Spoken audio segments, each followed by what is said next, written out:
Preschool tantrums normal है, लेकिन अगर उन्हें ठीक से हैंडल ना किया जाए तो बहुत ज्यादा बढ़ सकते हैं। इस वीडियो में हम ठीक से टेंट्रम्स को हैंडल करने का स्टेप बाय स्टेप तरीका जानेंगे। मैं doctor Sumit Rana, child psychiatrist and creator of recalibrate parenting. हम पेरेंट्स या बच्चों को जज नहीं करते, हम बस उनके बिहेवियर को समझते हैं। टेंट्रम्स की शुरुआत डिजायर से होती है।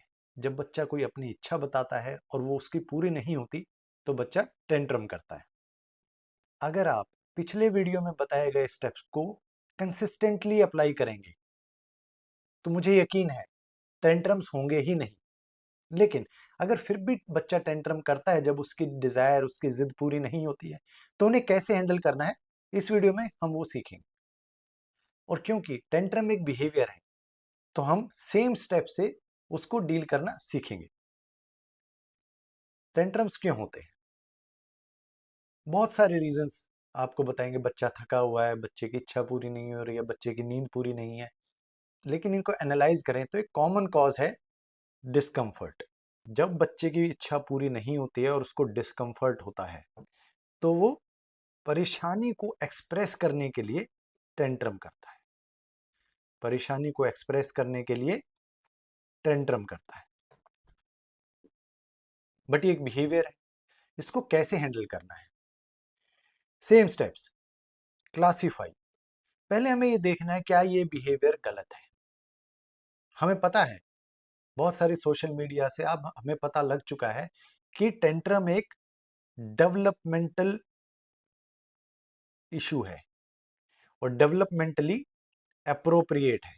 डेवलपमेंटली अप्रोप्रिएट है यानी एक पर्टिकुलर एज में टेंट्रम्स होते हैं, लेकिन अगर उन्हें ठीक से हैंडल नहीं किया जाए तो आप भी जानते हैं कि वो बहुत ज्यादा बढ़ सकते हैं। हमने क्लासिफाई करना है कि बिहेवियर राइट है कि रॉन्ग। क्या टेंट्रम करना सही है या गलत है? क्राइटेरियाज क्या है? जैसा हमने पहले वीडियोस में भी देखा, अगर कोई लॉन्ग टर्म हार्म नहीं है इसका मतलब बिहेवियर ठीक है, कुछ ज्यादा गलत नहीं है उसमें।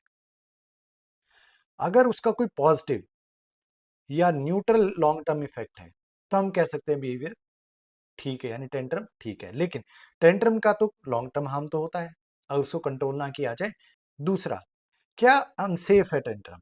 हाँ, बच्चा जब टेंट्रम करता है तो थोड़ा सा सेफ्टी पे डाउट आता है। कुछ बच्चे टेंट्रम करते हैं तो जमीन पे लेट जाते हैं, कुछ बच्चे टेंट्रम करते हैं तो चीजें तोड़ते हैं, कुछ बच्चे टेंट्रम करते हैं तो अपना सिर या हाथ पैर दीवार पे मारते हैं। अब एक तरीके से वो अनसेफ है और उसका लॉन्ग टर्म हार्म हो सकता है। कई बार सोशली इनअप्रोप्रिएट काम बच्चे करते हैं, दूसरों को परेशान करेंगे, चिल्लाएंगे, जिससे दूसरों को दिक्कत होती है। तो एक तरीके से देखें तो कंफर्म हो जाता है कि जो टेंट्रम्स हैं वो रॉन्ग है। टेंट्रम्स रॉन्ग है, गलत है। अब इसको हैंडल कैसे करना है? अगर हम श्योर हैं कि बिहेवियर गलत है, टेंट्रम गलत है, तो कंसल्ट करने की जरूरत नहीं है। तो हम सीधा जा सकते हैं, अगर बिहेवियर गलत है तो हमें क्या करना चाहिए। अब हमें ये एनालाइज करना है कि वो बिहेवियर किसके लिए गलत है। क्या वो बच्चे के लिए गलत है या दूसरों के लिए गलत है? फॉर एग्जाम्पल, बच्चा अगर अपना सिर दीवार पे मार रहा है तो हेल्थ पे असर पड़ता है। बच्चा अगर जिद मनवाना चाहता है, गलत चीज सीख रहा है कि टेंट्रम करने से मुझे मेरी मनचाही चीज मिल जाएगी, इसका मतलब उसकी लर्निंग गलत हो रही है, तो वो किसके लिए गलत है? बच्चे के लिए। उसका सेल्फ कंट्रोल, इसका मतलब सेल्फ कंट्रोल बढ़ नहीं रहा है, टेंट्रम बार बार कर रहा है, इसका मतलब सेल्फ कंट्रोल कम है, तो किसके लिए नुकसानदायक है? बच्चे के लिए।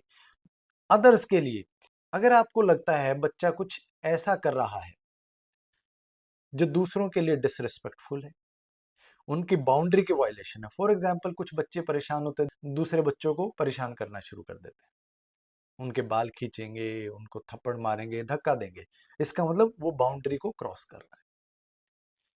सोशल रूल्स, कुछ ऐसी चीजें हैं एज अ सोसाइटी हमें बच्चों को समझानी है, सिखानी कि वो चीज उनको नहीं करनी चाहिए।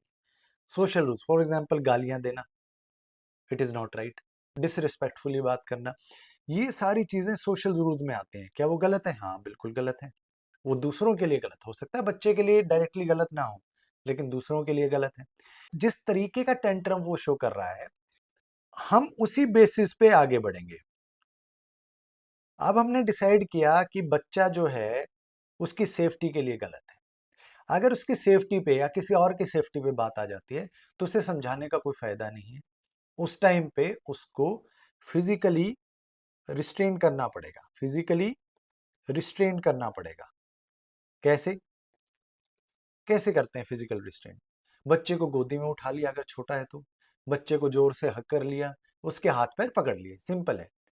रिएक्ट करने का, गुस्सा करने का, डांटने का अभी कोई फायदा नहीं है। अभी बच्चे के अंदर इमोशनल टर्मोइल बहुत ज्यादा है, उसको थोड़ा सा समय देना है। इन द मीन टाइम, जब तक उसको हम समय दे रहे हैं उस दौरान वो कुछ गलत ना करे, उसके लिए हमें उसको फिजिकली कंट्रोल करना है। अगर ये हम कर पाते हैं, उसके बाद अगर बहुत ज्यादा रिस्क नहीं है, बच्चे को किसी को चोट नहीं पहुंचा रहा है, कोई तोड़फोड़ नहीं कर रहा है, सिर्फ रो रहा है और परेशान है और थोड़ा बहुत चिल्ला रहा है, उस टाइम पे आपने को नेक्स्ट स्टेप फॉलो करने, वो क्या है? एक्नॉलेज। एक्नॉलेज जो है सबसे इंपॉर्टेंट स्टेप है।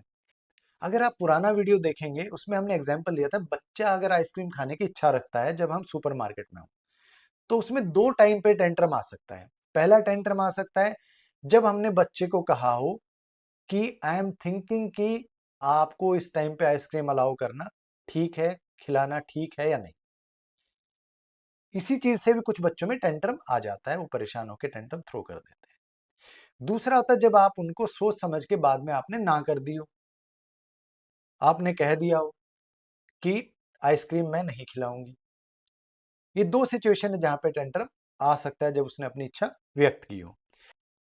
उसी सिचुएशन में आप ये कह सकते हैं कि आप समझ सकते हैं कि बच्चे का आइसक्रीम खाने का मन है, लेकिन आपने बच्चे को ना किसी कारणवश कहा है।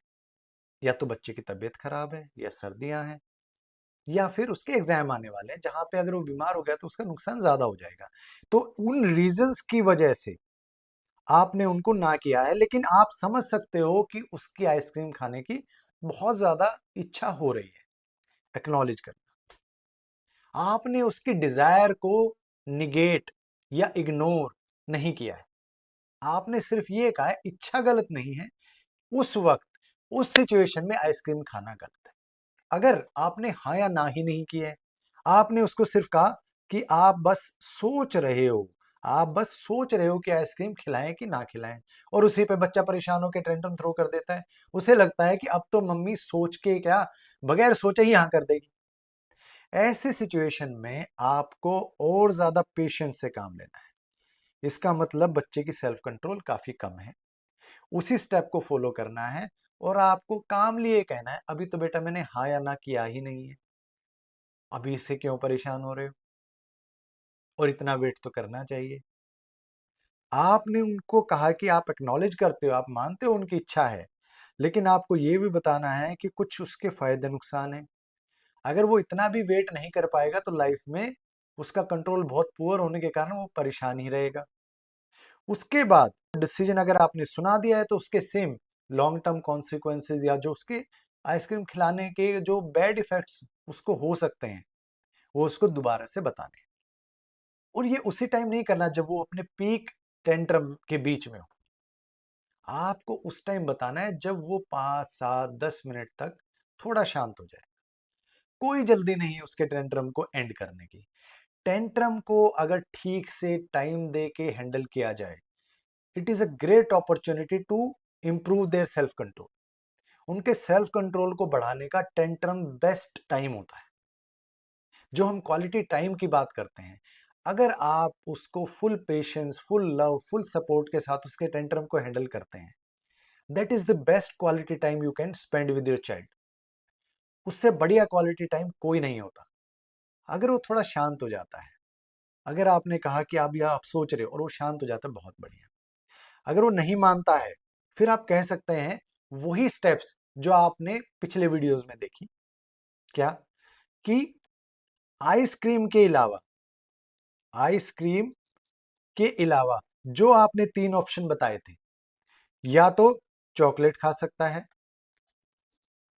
या कोई टॉफी ले सकता है, या कोई स्वीट डिश, या जो भी उसको पसंद हो। इन तीनों में से जो उसको ठीक लगे वो इंजॉय कर सकता है, कोई और सब्स्टिट्यूट जो आप उसको देना चाहें। उस वक्त वो परेशान होगा, तो चांसेस बहुत ज्यादा है कि आइसक्रीम की जिद छोड़ के वो किसी और चीज के लिए हाँ कर दे, उसका टेंट्रम एंड हो जाए। ये उसके टेंट्रम को रिवॉर्ड करना नहीं है, क्योंकि ये ऑप्शन आपने पहले भी उनको दिए थे और यही ऑप्शन आप बाद में भी उनको दे रहे हैं।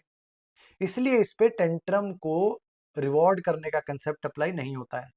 अगर आप इसके बाद ये कह दें चलो ठीक है मैं तुम्हें आइसक्रीम खिला देती हूं, वो गलती है, क्योंकि आप अब टेंट्रम की वजह से उसकी जिद मानने को तैयार हो गए हैं और आपने उन सिचुएशन को इग्नोर किया है जो उसके लिए लॉन्ग टर्म हार्म कर सकती है।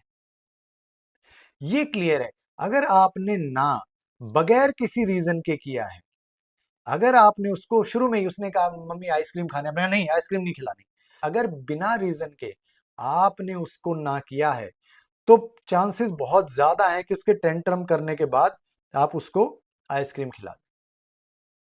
अगर आपके रीजन स्ट्रांग है ना करने के, होल्ड करने के, वेट करवाने के, तो आप अपनी बात को अच्छे से रख भी सकती हैं और उसको समझा भी सकते हैं। नो डाउट जब बच्चा रो रहा होगा तो आपका मन पसीज जाएगा, क्योंकि हम पेरेंट्स बच्चे को रोता नहीं देख सकते। जितना ज्यादा वो रोता है उतना ही ज्यादा हम भी परेशान हो रहे होते हैं। लेकिन वही रूल हमें अप्लाई करना है। अगर बच्चे के रोने से उसका लॉन्ग टर्म फायदा है, तो हमें उसको रोने भी देना चाहिए। हमारा पर्पस सिर्फ उसको चुप करा के मजे कराना नहीं है, वो है, लेकिन सिर्फ वही नहीं है। हमें उसके लॉन्ग टर्म फायदे का भी ध्यान रखना, उसके सेल्फ कंट्रोल को बढ़ाना हमारी ही जिम्मेदारी है और इन्हीं स्टेप से वो बढ़ सकता है। अगर वो किसी भी ऑल्टरनेट के लिए, सब्स्टिट्यूट के लिए हाँ कर देता है, तो सभी खुश, आप भी खुश, बच्चा भी खुश। आपने उसका सेल्फ कंट्रोल भी बढ़ा दिया, उसकी जिद मानने की जरूरत नहीं पड़ी और उसको कोई नुकसान नहीं हुआ आइसक्रीम खाने से। टेंट्रम्स को हैंडल करने के लिए स्टेप्स फॉलो करें और बच्चों की बिहेवियर प्रॉब्लम्स को डील करने के स्टेप बाय स्टेप तरीका जानने के लिए इस चैनल को फॉलो करें।